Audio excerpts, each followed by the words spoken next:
සුබ දවසක් වේවා මගේ යාළුවෝ හැමෝටම. ඉතින් මම පහුගිය ටික පුරාවටම ඔයාලට අරගෙන ආවේ එක vlogs, day vlogs ගෙනාවා, shopping vlogs ගෙනාවා. ඉතින් මම හිතුවා අද ආයෙම ඔයාලට lesson එකක් ගේන්න ඉංග්‍රීසි වල. මොකද මම කිව්වා මගේ අවුරා බයි චතු YouTube channel එකෙන් ඔයාලට ඉංග්‍රීසි lesson, එතකොට සිංහල 10-11 O-level කරන අයට ඒ වගේ අයට මම ලෙසන් ගේනවා කියලා මම කිව්වා. ඉතින් මං අද හිතුවා මං කලින් ඉංග්‍රීසි ලෙසන් එකක් දැම්ම ඔයාලට. ඉතින් ඒකත් බලපු නැති කෙනෙක් ඉන්නවා නම් බලන්න. ඉතින් අද මං හිතුවා ඒකේ part 2 විදියට ගේන්න ශබ්ද ගැලපීම. ඉතින් මෙන්න මේක තමයි ලෙසන් එක. ඔයාලා දන්න වැති නොදැන ඉන්නේ නෑ හැමෝම වගේ අද වෙනකොට ඉංග්‍රීසි භාවිතා කරනවා. ඉතින් ඉංග්‍රීසි කියන දේ අපිට ඇත්තටම අත්‍යවශ්‍ය දෙයක්. මොකද අද සමාජයත් එක්ක අපි ගනුදෙනු කරනකොට අපිට ඉංග්‍රීසි නැතුව මුකුත්ම කරගන්න හරිම අමාරුයි.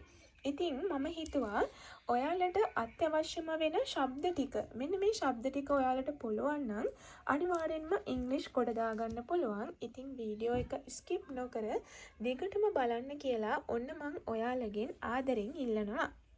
අපි දැන් බලමු කොහොමද කියලා අපි මේ ශබ්ද ටික හදාගන්න කියලා. ඉතින් මේ වීඩියෝ එක පොඩි දරුවෙක් බලනව නම් ඔයාටත් මේ ශබ්ද ටික ඉගෙන ගත්තම ඉංග්‍රීසි කියවන්න සහ ලියන්න අනිවාර්යෙන්ම හැකියාව ලැබෙනවා. ඉතින් වීඩියෝ එක ස්කිප් නොකර දිගටම බලන්න කියලාත් මම ආදරෙන් මතක් කරනවා. ඉතින් මේ වෙලාවේ පොතක්, පැන්සලක්, පෑනක් ළඟට ගන්න පුළුවන් කෙනෙක් නම් ඔයා අනිවාර්යෙන්ම මේ ශබ්ද ටික ලියා ගන්න. ඔයාට එතකොට තව ටිකක් ඔයාගේ මතක සිටීමේ ශක්තිය සහ ඔයාට තව ටිකක් මේ ගැන හොඳ අවබෝධයක් ලබා ගන්න පුළුවන්. ඉතින් ඉංග්‍රීසි හෝඩියේ කොන්සනන්ට් ශබ්ද සහ වවල් ශබ්ද එකට එකතු කිරීමෙන් තමයි අපි මෙන්න මේ ආකාරයට ශබ්ද හදාගන්නේ.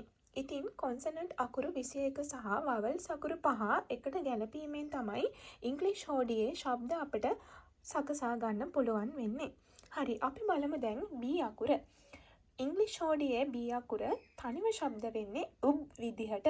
ඉතින් B එක වවල්ස් අකුරු ටික අපි මෙන්න මේ විදිහට එකතු කරාට පස්සේ තමයි මෙන්න මේ ශබ්ද ටික අපිට හදාගන්න පුළුවන් වෙන්නේ. B එක A එකතු කරාම බබා බැබෑ. මම එක්සැම්පල් උත් මේක මම ඔයාලට දෙන්නම්. B එක A එකතු වෙන ශබ්දවලදී bat, ball වගේ අපිට ශබ්ද හදාගන්න පුළුවන්. ඉතින් B එක E එකතු වුණාට පස්සේ හැදෙනවා බේ කියන ශබ්ද ටික. ඉතින් මම මේකෙනුත් ඔයාලට දෙන්නම් එක්සැම්පල් එකක්. bell දෙන්න පුළුවන් එක්සැම්පල් එකක් විදිහට. B එක I එකතු වුණාට පස්සේදී by කියන ශබ්ද හදා ගන්න අපිට පුළුවන්. ඉතින් B එක I එකතු වුණාට පස්සේදී big, bite වගේ ශබ්ද අපිට මෙන්න මේ විදිහට හදා ගන්න පුළුවන්. B එක O එකතු වුණාට පස්සේදී බොබෝ, බව්, බ ශබ්දෙත් අපිට හදා ගන්න පුළුවන්. ඉතින් අපි බෝ ශබ්දයෙන් මම ඔයාලට කියන්නම් boy වගේ අපිට ශබ්ද හදා ගන්න පුළුවන්. බු වලින් BU එකතු වුණාට පස්සේ තමයි බු සකසා ගන්න පුළුවන් වෙන්නේ. ඉතින් BU එකතු වුණාට පස්සේදී බු, බ, බව්, බේ කියන ශබ්ද හදා ගන්න පුළුවන්. BU වලින් මම ඔයාලට එක්සැම්පල් එකක් දෙන්නම්. but ඊට පස්සේදී BE එකතු වුණාට පස්සේදී B සකසා ගන්න පුළුවන්. ඔයාලට ඒකට එක්සැම්පල් එකක් මම කියන්නම්. අපි B කියලා කියනවා මී මැස්සට. B එකතු වුණාට පස්සේදී බූ සකසා ගන්න පුළුවන්. උදාහරණයක් විදියට book අපිට හදා ගන්න පුළුවන්. ඉතින් ඊළඟ ශබ්ද තමයි C.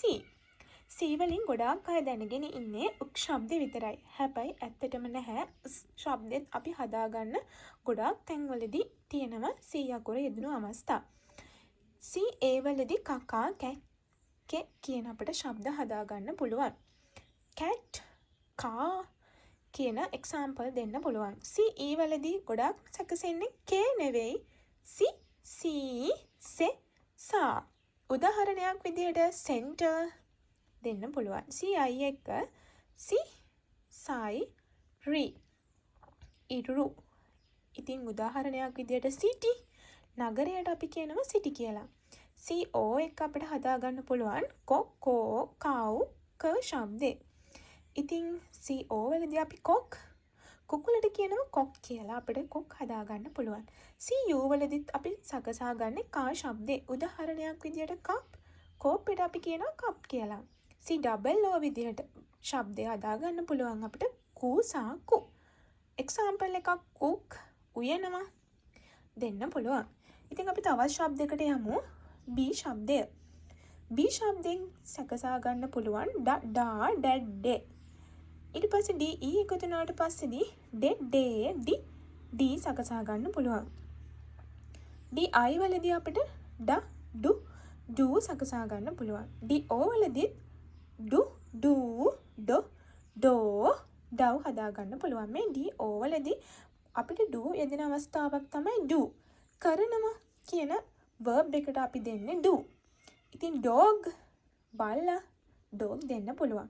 ඊට පස්සේ DU වලින් ඩී හදා ගන්න පුළුවන්. example duck කියනකොට DA නෙමෙයි අපි ශබ්ද කරන්නේ DU. DOO වලදී draw. අපි draw දොරටට අපි draw කියනවා. ඉතින් අපිට ඒ ශබ්දය හදා ගන්න පුළුවන්. DEE වලදී D අපි dear කියලා කියනවා මුවාට. ඉතින් අන්න අපිට ඔය අවස්ථාවලදී අපිට මෙන්න මේ ඉංග්‍රීසි ශබ්ද දැනගෙන සිටීම ඇත්තටම අත්‍යවශ්‍ය කාරණයක්. ඉතින් මේ විදිහට තමයි F ශබ්දෙත් අපිට කොහොම හදාගන්න පුළුවන්. ෆේ විදිහට. ඉතින් ඔන්න ශබ්ද ටික මම ඔයාලට පෙන්නන්නම්. නැත්නම් වීඩියෝ එක ගොඩාක් දිග වෙනවා. ඉතින් ගොඩාක් දිග වුණාට පස්සේ ඔයාලට බලන්න කම්මැලි වෙන නිසා මම මේ විදිහට ශබ්ද ටික ඔයාලට පෙන්නන්නම්.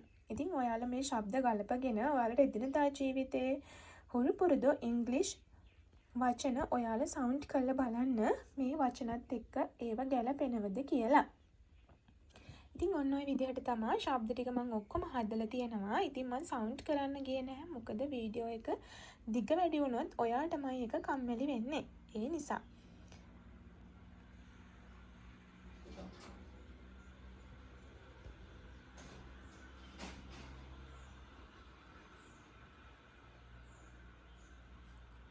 නැවතත් මම පෙන්නන්නම්.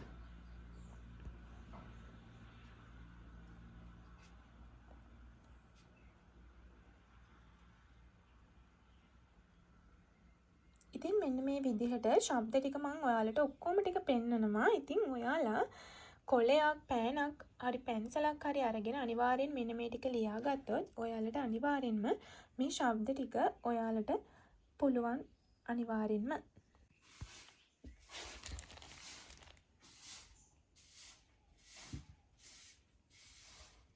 X වලින් නැහැ. X වලින් අපිට ගොඩාක්ම Xmas tree පස්සේදී Xmas ඒ වගේ දේවල් තමයි ගොඩක්ම එන්නේ. නැත්නම් අපිට X શબ્දේ වචනික අගට එකතු වෙනවා box වගේ ශබ්දවලදී. ඉතින් මම ඔයාලට මෙන්න මේ විදිහට තමයි ශබ්ද ටික පෙන්වන්නේ. V සහ W දෙකම අපිට ශබ්ද වෙන්නේ වයන්න.